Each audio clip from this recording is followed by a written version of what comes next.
नमस्कार मित्रों। उत्तर प्रदेश लोक सेवा आयोग द्वारा आयोजित होने वाली वर्ष 2023 की यूपी पीसीएस साक्षात्कार परीक्षा, इसके संदर्भ में मैं अपने चैनल पे अपने व्यक्तिगत अनुभव को साझा कर रहा हूँ, जो कि हमारे मित्रों और तैयारी करने वाले सभी सहभागियों के लिए लाभप्रद साबित हो। इसी संदर्भ में मैं 3 बिंदुओं पर चर्चा कर चुका हूँ। चौथा बिंदु मेरा ये है, जो मेरा व्यक्तिगत अनुभव रहा है, कि आपके जो विषय रहे हैं स्नातक पे और परास्नातक पे, या स्नातक तो इसके लिए एक मानदंड है ही, स्नातक के तत्पश्चात अगर आपने कोई अन्य उपाधियां ले रखी हैं तो उसके संदर्भ में भी आप निश्चित रूप से तैयारी करके तब साक्षात्कार बोर्ड में जाएं। क्योंकि ऐसा अक्सर देखा गया है, मेरे साथ कई साक्षात्कार में, कई इंटरव्यू में ऐसा हुआ है कि परास्नातक और पोस्ट ग्रेजुएशन और अदर पोस्ट ग्रेजुएशन की जो डिग्रियां हैं उसके संदर्भ में प्रश्न पूछे गए हैं। आज मैं मित्रों अपना एक सफल इंटरव्यू उसमें शेयर करूंगा, उसमें क्या क्या प्रश्न पूछे गए मेरे से और किस तरीके से मैंने उसका उत्तर दिया। संक्षेप में मैं अपने इस व्यक्तिगत अनुभव को इसमें साझा करूंगा और मैं उसमें सफल भी हुआ। ये है वर्ष 2018 का इंटरव्यू, यूपी पीसीएस 2018। ये 2018 का इंटरव्यू मेरा साक्ष्य सर के बोर्ड में था।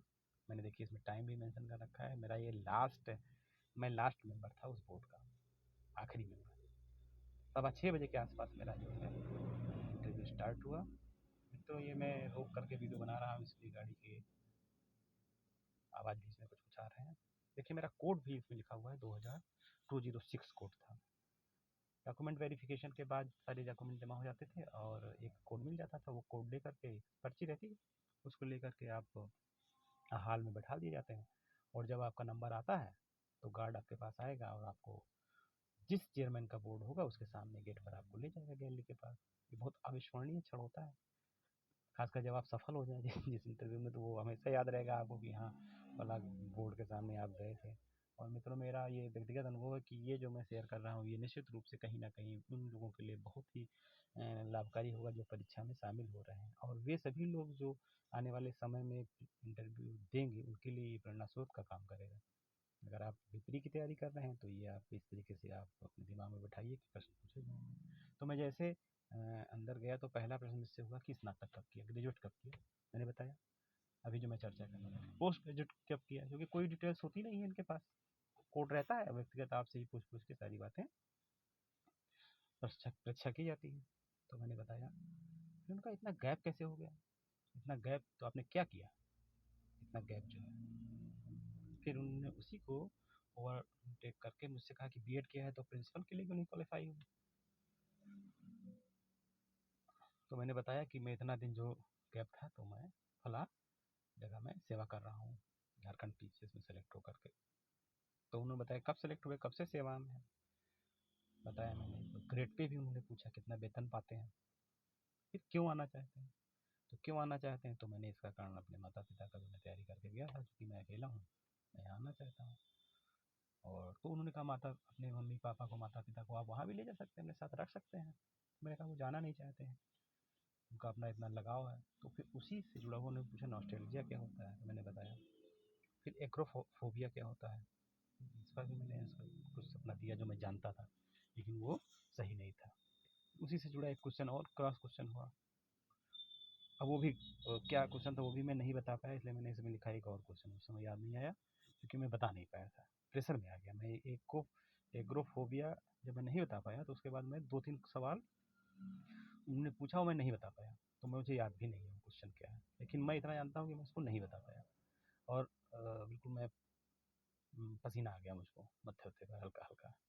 ये होता है, जब आपका क्वेश्चन गलत होंगे तो लगेगा आपको कि अब सब गया। फिर उसी में से जो बगल में चेयरमैन साहब ने बगल दूसरे मेंबर को दे दिया, कौन था मुझे नहीं पता है। तो उन्होंने पब्लिक एडमिनिस्ट्रेशन पूछा, सब्जेक्ट आपके क्या है, मैंने बताया पब्लिक एडमिनिस्ट्रेशन फिलॉसफी। तो उन्होंने पब्लिक एडमिनिस्ट्रेशन पे 3-4 सवाल पूछे, लोक प्रशासन राजनीति के संदर्भ में। काफ़ी देर तक चला, मैं उसको बताता रहा, मैं सहज हो गया। मुझे ऐसा लगता है कि ये एक प्रैक्टिस होती है कि जब चेयरपर्सन पूछते समय अगर स्टूडेंट कहीं फंस जाता है तो बोर्ड आपको सहज करने के लिए उसको दूसरे मेंबर को देता है। मुझे ऐसा लगा कि मुझे सहज करने के लिए उन्होंने दूसरी तरफ दे दिया। बीच बीच में वो क्वेश्चन पूछ रहे थे, तो फिर लोक प्रशासन का मैंने बता ले गया क्योंकि विषय वस्तु था। फिर उसके आगे बगल में एक दूसरे मेंबर बैठे थे, उनको उन्होंने हैंड ओवर कर दिया। तो उन्होंने मुझसे पूछा कि आप कोऑपरेटिव सर्विस में रहे हैं, तो कोऑपरेटिव के बारे में उन्होंने सारी चीज़ें पूछी, उस सेवा से जुड़ी हुई बहुत सारी चीज़ें पूछी। बताता गया, खास चीज़ें उसमें यही थी जो कोऑपरेटिव से जुड़ी हुई थी। फिर उन्होंने पूछने के बाद फिर तीसरे मेंबर के पास दे दिया, तो उन्होंने मुझसे केमिस्ट्री के सारे चीज़ें पूछे, electronegativity, paired group, period group क्या होता है, कितने हैं पीरियोडिक टेबल, किसकी इलेक्ट्रोनेगेटिविटी ज़्यादा है, और बस वहीं पर वो घूमता रहा फंडामेंटल चीज़, फैजान रूल्स और रेजोनेंस, इसी सब पे कॉन्जुगेशन, E1 E2 रिएक्शन, इसी पे सब इलेक्ट्रोफिलिक न्यूक्लियोफिलिक सब्स्टिट्यूशन रिएक्शन, सब पे भी घूमता रहा वहीं पर फंडामेंटल्स। ठीक है, पीएच भी पूछा गया उसमें रेपो। फिर उसके बाद उन्होंने उसको मुझको हैंड ओवर कर दिया, एक बगल में बैठे थे, तो उन्होंने इकोनॉमिक के सब सवाल उन्होंने पूछना शुरू कर दिया, repo rate, reverse repo rate, ठीक है, लोन, सब्सिडी, ईएमआई, और मैं इसमें बहुत चीज़ें नहीं बता पाया, चलता रहा प्रश्न। और भी उन्होंने पूछे आरबीआई के फंक्शन क्या हैं, और जैसे होता है बहुत इजी सवाल थे, लेकिन वो डीप थे।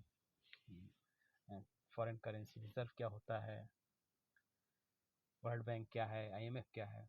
फिर कुछ देर पूछने के बाद फिर चेयरमैन ने बीच में ब्रेक किया कि आप में क्या ऐसा लक्षण है, कौन सा अलग चीज़ है कि आपको इसमें चयनित कर लें। मैंने बताया, मैंने इसको तैयार कर रखा था कि मेरी पेशेंस हियरिंग, मैं कार्य करते समय अपने वरीय अधिकारियों का बहुत ध्यान रखता हूँ और अधीनस्थों को बहुत गौर से सुनता हूँ, उनके दुख में भी सहभागी रहता हूँ। इस तरीके से मैंने कुछ पॉइंट्स तैयार कर रखे थे जो कि मैंने बताया।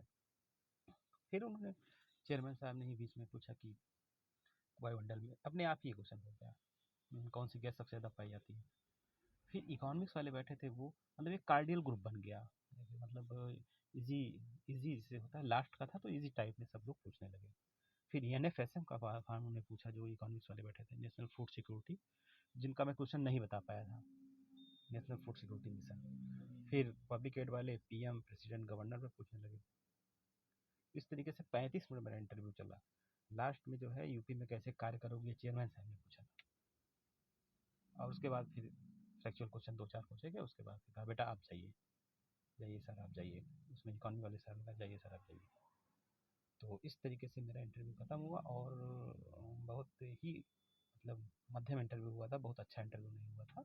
मैं निकल आया बाहर, हम बहुत कम लोग थे, और मैं चला आया। रिजल्ट आया तो मैं बहुत अच्छा नाम, मतलब मैं क्वालिफाई कर गया। उसके बाद जब मार्कशीट आई तो मुझे पता चला कि मुझे एक इंटरव्यू में 60% मार्क्स मिले थे, तो मैं संतुष्ट हो गया कि इस तरीके से।